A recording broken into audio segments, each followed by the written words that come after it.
Առաջարկը, որ անում եք բարեկիրթ լինելու, ասելով, որ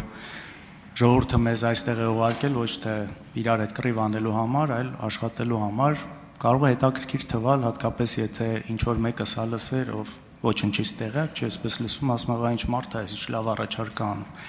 Հիմա եթե խոսում ենք բարեկրթությունից, իմիջիալոց նաև ժողովրդի այստեղ մեզ ուղարկելու հետ կապված, թեկուզ այն վիճակով, որով ընտրությունները անցել են, մեր գնահատման բազմաթիվ խախտումներով եւ կեղծիքներով, այնուամենայնիվ նույնիսկ այդ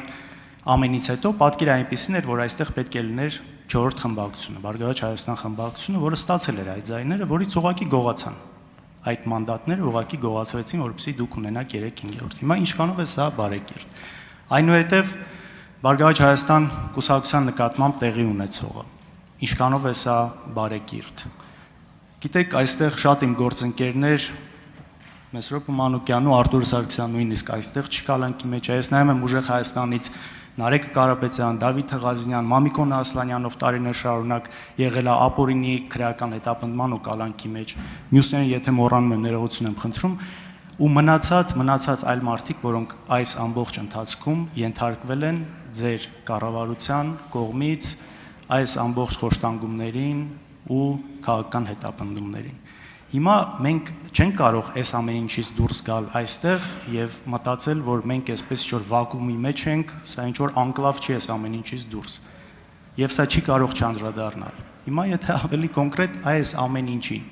դուք ինչքանով եք համարում բարեկիրթ, ժողովրդավար, հատկապես եթե չեմ սխալվում ձեր կենսագրությունը ընթերցելուց, նաև եվրոպական գիտությունների, այսպեսի ինչ-որ բան կար,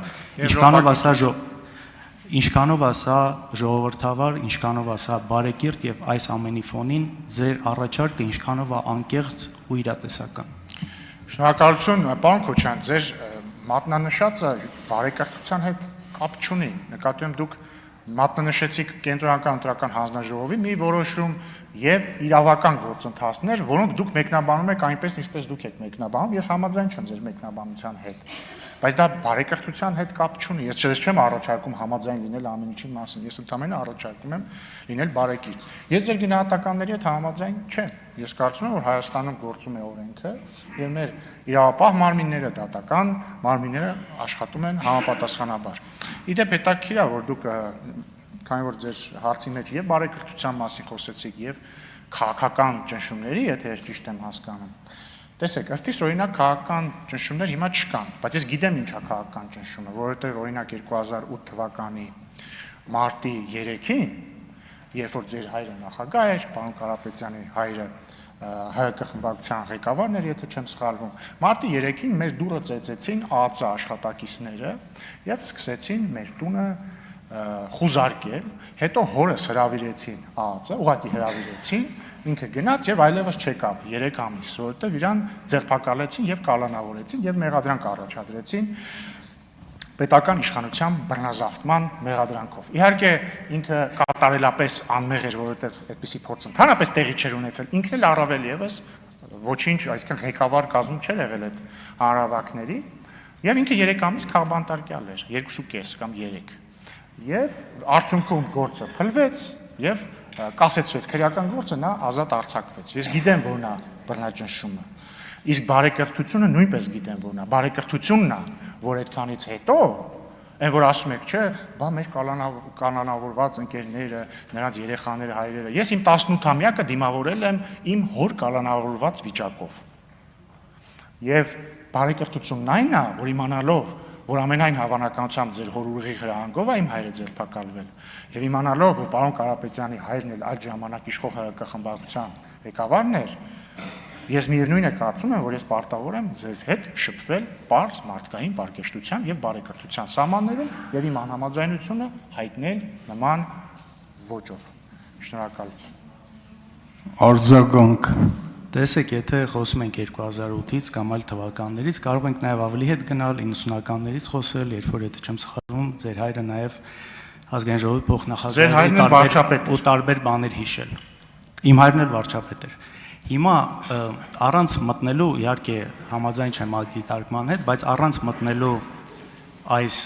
այդ ամենի մեջ հիմա ինչ է եք դուք ուզում ասել, եթե 2008-ին կամ 96-ին կամ 2001-ին կամ 2015-ին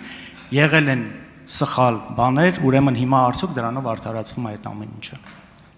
Այսինքն սա է ասածը ամեն անգամ խոսալ այն ժամանակ S էր, այն ժամանակ N էր։ Իհարկե չեմ մտնում մնացած հարցի մեջ իմ անհամաձայնությունը փաստերով նկարագրելու, որովհետև դրա ժամանակն էլ չկա, բայց ինչքանով ասա անկեղծ։ Եվ եթե դուք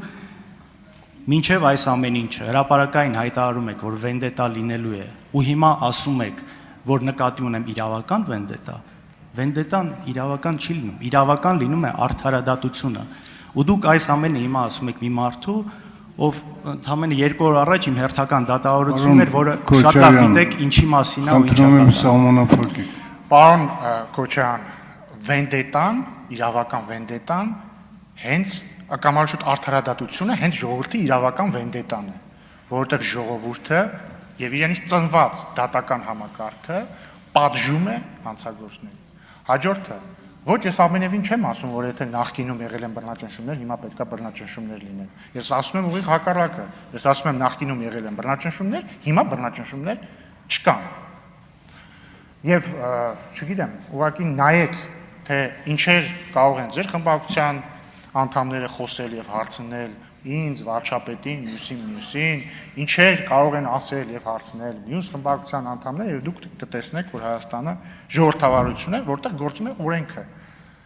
Մեզ մոտ ինչ որ ավանդույթ է ձևավորված, որ եթե մարդ քաղաքական գործիչ է, բայց գործում է հանցանք կամ կասկածվում է հանցանք գործելու մեջ, ուրեմն ավտոմատ դա քաղաքական գործ է, չէ, դա ավտոմատ քաղաքական գործ չի։ Ես ուղղակի չեմ ուզում հանձնավորեմ, կարող ենք այս զրույցը հետագայում շարունակել։ Շնորհակալություն։ Հավանիչ տեսանյութը եւ բաժանորդագրվիչ նորությունները բաց չթողնելու համար։